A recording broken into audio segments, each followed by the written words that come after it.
కాదు, ఒక ఈనాడు, ఒక ఆంధ్రజ్యోతి, ఒక TV5, ఓ చెడిపోయి ఉన్న ఓ ఎల్లో మీడియా వ్యవస్థతో కూడా యుద్ధం చేస్తూ ఉన్నాం. కాబట్టి అటువైపు నుంచి అబద్ధాల మీద అబద్ధాలు చెప్పుకుంటూ వచ్చే ప్రయత్నాలు జరుగుతూనే ఉంటాయి. కాబట్టి నాణ్యానికి రెండో వైపును కూడా అప్పుడప్పుడు తెలియజెప్పే కార్యక్రమాలు కూడా జరుగుతూ ఉండాలి.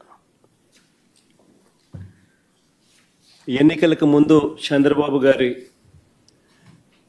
డైలాగులు మనం